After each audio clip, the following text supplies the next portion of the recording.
শোন দেলু, ওই যে আঙ্গুর জমিতে 2 বিঘা জমি বেচবো। এবার তো তালাশ বিদেশ তো না টেয়াটা পাড়া, তাহলে মনে হয় জমি 2 বিঘা, তোর নামে 1 বিঘা করলা করবো, আমার নামে 1 বিঘা করলা করবো।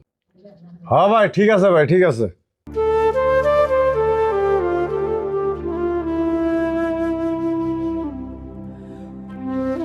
আরে বড় ভাই, মেজো ভাই, আমি তো বিদেশ তো না বলছি। কিরে তালাশ, এই অসময় তুই দেশ হয় লিখে? আন্তাজে বিমানের টিকিটের টেহা গুলা তুই চলে ফেলাই দিবি। এই ফালতু টেহা গুলা খরচ না করলেও পারতি তুই। ভাই, আমি এত বছর পরে বাড়ি এলাম, তোমরা খুশি হও নাই খে? এতে খুশি হবার কি আছে? হুট করে তুই বাড়িতে আয় বললি, বাড়িতে এখনো মানে হইলো? অযথাই টেহা গুলা খরচ করলো।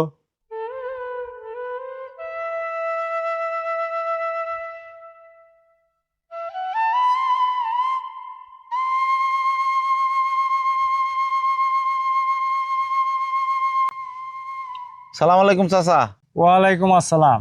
ভালো আছো বাঁচতে? চাচা, শরীরটা ভালো আছে, মনটা চাচা বেশি ভালো না। চাচা, মনটা একবার ভেঙে গেছে গা। আমি যে বিদেশ তো নাইলাম, আমার 2টা ভাই আমার দিয়ে একটু খুশি হয় নাকি, খুব বিরক্ত চাচা। তোর একটা সত্য কথা কই বাপ, বিদেশে যে টেহাগুলো পাঠাইছ, 2 ভাইয়ের নামে 2টা বাড়ি করছে, বন্ধে জায়গা জমি সব 2 ভাইয়ের নামে লিখে নিছে, তোমার নামে কিছুই দেয় নাই। আরে চাচা, কি কনেলে? আমি বিদেশের বাড়িতে কত পরিশ্রম করিয়া মাথার ঘাম পায়ে ফেলায় আমার 2 ভাইয়ের নামে এই টাকাগুলো পাঠাইছি, এরা আমার সাথে এই বেমানিটা করতে পারলো চাচা?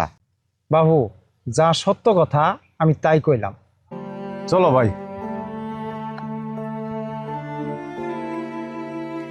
দেলু, হ্যাঁ ভাই, সামু তালাশে কোন কান পড়া দিতেছে? চলো তো দেখি যাই। চলো দিয়ে যাই।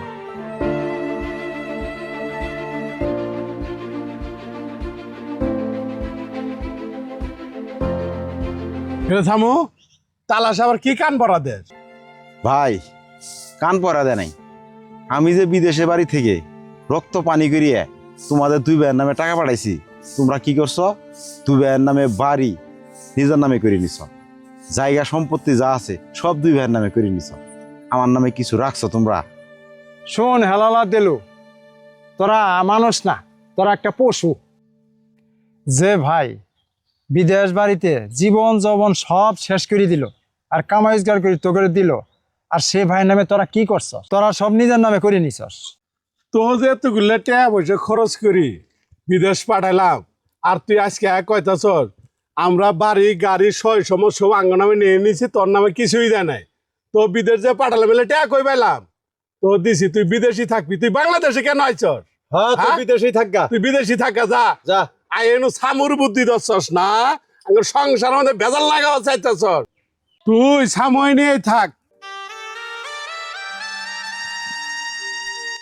ঠিক আছে ভাই, ভালো থাইকো।